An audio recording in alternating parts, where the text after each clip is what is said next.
Hello and welcome to North Coast Journal Preview, where we take a look at the stories upcoming in this week's North Coast Journal. I'm joined here in the studio with Thad Greenson, news editor, and Jennifer Fumiko Cahill, that's right, the news and features editor. And we're going to take a look at what's on the cover. Thad, why don't we dive right in? Thanks, David. It's good to be here. So this week is our big election preview story. Obviously, the March 3rd primary is coming upon us very quickly. Right. And so our big cover story is previewing the two supervisors races coming up in March in the 1st and 2nd districts. Excellent. So the 1st district race is incumbent Rex Bone, and he's facing challenger Cliff Berkowitz. And then in the 2nd district, two-term incumbent Estelle Fennell is facing 4 challengers. Oh, wow. Michelle Bushnell, Sean DeVries, Rick French, and Michael McClaskill. So the way we kind of do these preview stories is we figure that the kind of the best way is really to give the candidates a space to talk about the issues that we think are most important in the county. So for both races, we identified 4 questions that we're going to ask each of the candidates. They vary a little bit from district to district, but they basically touch on kind of county budget priorities and road maintenance, homelessness, climate change, and what can be done on the local level, and the economy and economic development in the cannabis industry. So those are all really interesting things that I'm sure people want to hear more about. How'd you come up with those questions?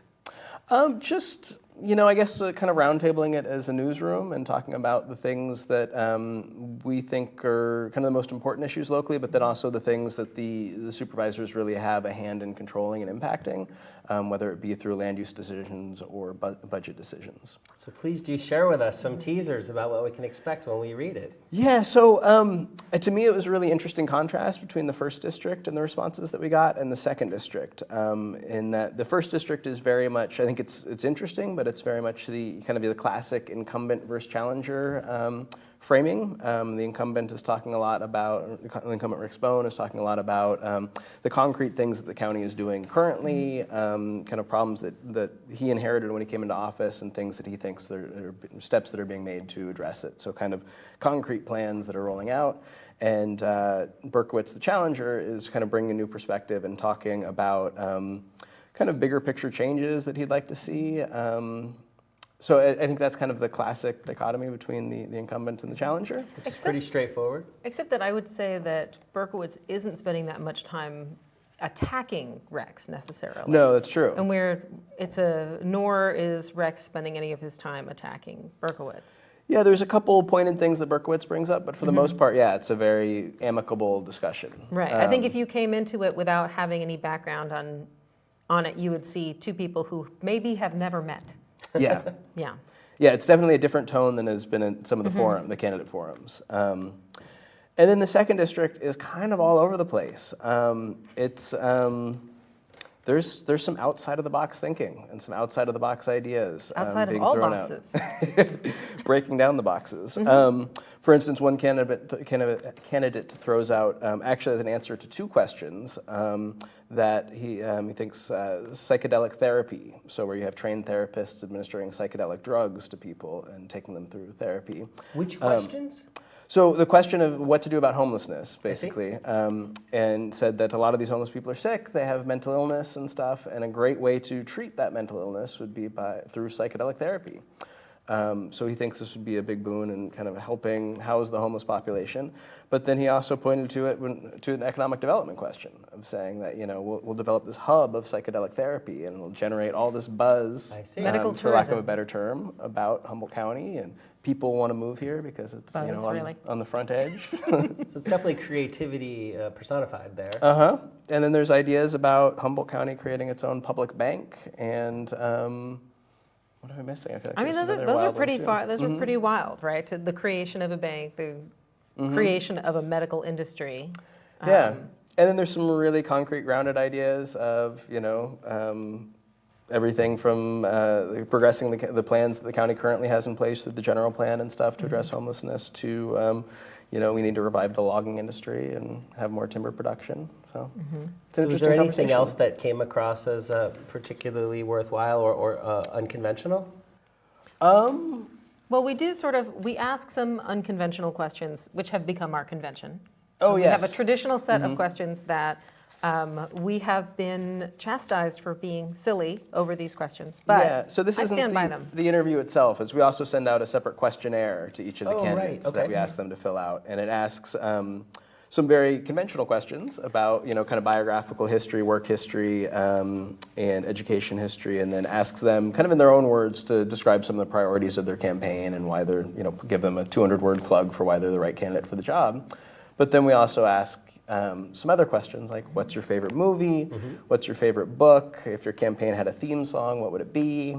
If you could sum up your campaign in a haiku, what would it be? And mind you, we're not giving any names attached to these answers and the points of view that we were talking about before, because we actually do want you to have to go and read them and make your choices based on a fully informed read of their answers rather than our synopses. I think Gotcha. that's something that we care about in terms of an informed readership. Also, I mean, you kind of want to guess, right? You kind of want to guess. I do. So I have an impression of what I expect. I did hear one of the candidate forums that was broadcast on the radio, so I have an idea, but I am definitely going to read it. Did they talk about their favorite book?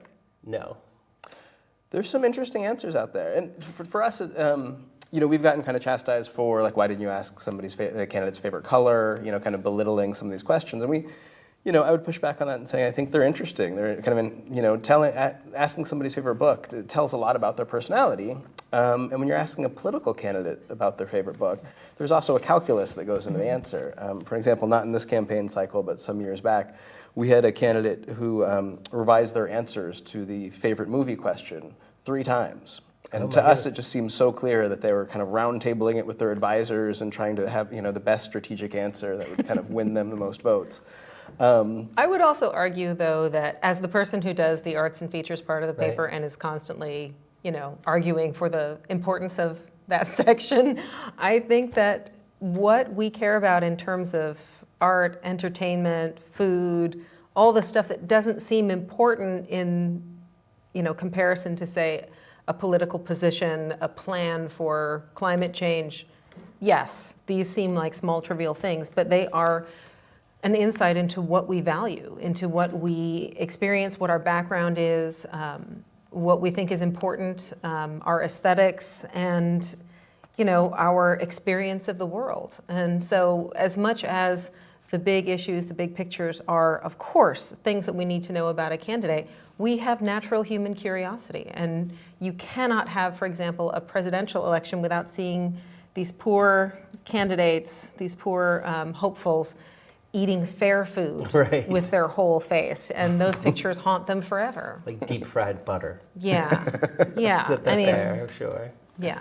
So I would argue that this is just part of the natural human curiosity. Yeah, And I mean, for example, when you ask somebody's favorite book and a candidate puts forth Fart Proudly, an essay by Benjamin Franklin, there's something inherently interesting about that. does that count as a book? It does not, but we But let it interesting, pass. yes. That's of concern So to speak. also. I mean, Yeah, because there's the possibility, when you talked about film, there's the possibility someone would say something like Spartacus. And you get a sense like, oh, it's a classic. And it's like the, the freedom and liberty and a lot stuff. of testosterone. Right. Or when someone Is says that your favorite movie? Is that why you No, said but he it? passed recently and it came to my attention. He's actually in one candidate's favorite movie. Really? Yes. He was a headline reader. The Man from Snowy River, which I think it's come up before. The Man from Snowy River is a 1982 Australian movie about breaking horses, driving cattle, and getting the Interesting. girl. Okay. And it is, I described it to Thad as Black Beauty for straight men. Interesting. And I don't know, I've never heard of it before I moved here, but then I moved here and everybody here knows that movie and I am perplexed. Were you shown it in school? Was it? I had to look it up when it showed up on the questionnaire. Yeah, honestly. I don't know. I'm not from here, but I also never saw it, so I don't have any insight on that. But it is Australian, so take Well, cool. So between the cover story that you said and the questionnaire responses, are they all reported in this issue? But both sets. Yes. Okay. All in It's here. a monstrosity of a package. Okay. Lots of words, but I think it's very interesting. Well, I am totally down with checking it out, and I'm going to share it because I am so curious.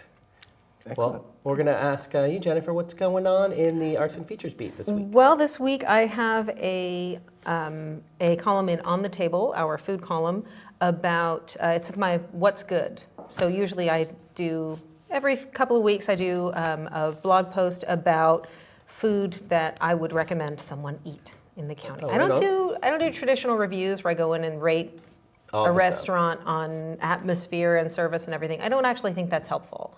I think when we talk to our friends about restaurants and things we've eaten, I think we want to recommend, in fact, what's good. And I'm with so, yeah. And so this time around, I went to Jack's Seafood, where I found a really nice New England clam chowder. Yum. If you are looking for the thick, you can stand a spoon up in it clam chowder, this is not your chowder. This is more of a sort of a fresh cream, very sort of light tasting, kind of just a really traditional cream soup, and it's very nice. I am also a fan of the fish and chips, and you cannot be mad when the fish for the fish and chips comes from right next door. Oh, that helps. Yeah, Pacific Seafoods is right next door, and you can actually see out the window, if you're in the right seat, the crane where catches are being hauled up from boats. And so if you want fresher fish than that, I can't help you.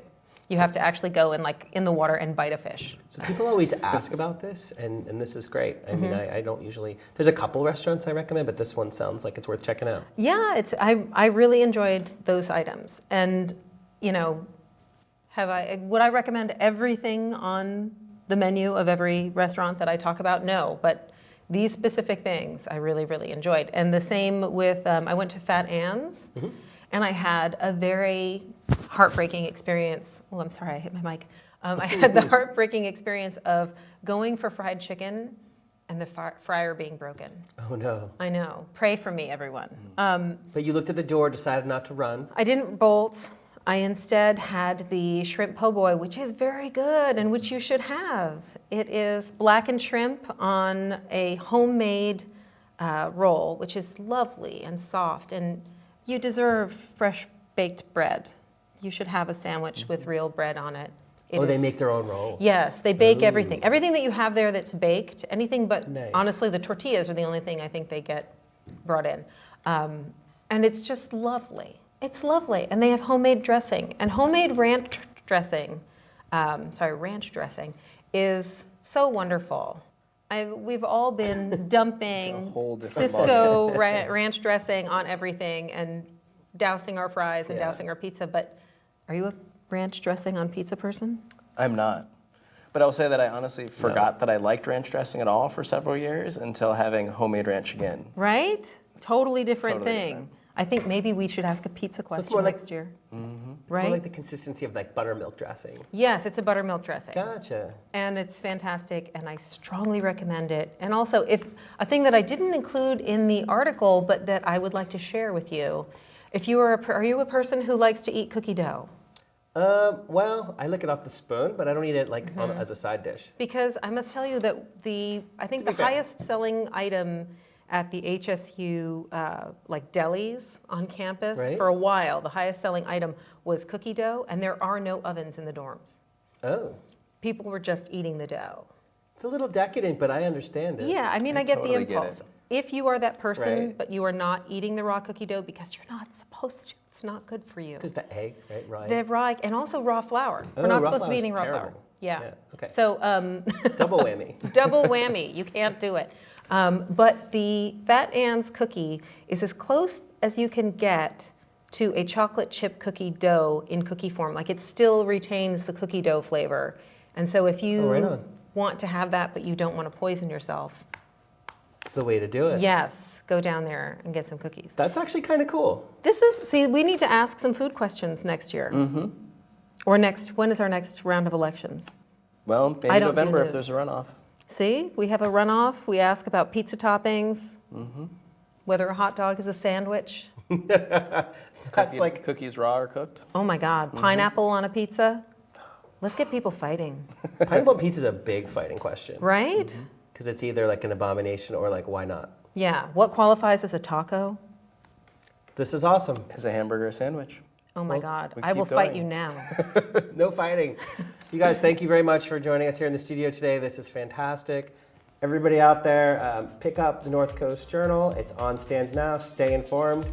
Take care until next time. Thank you very much. Bye, guys. Thank Thanks for you. having us.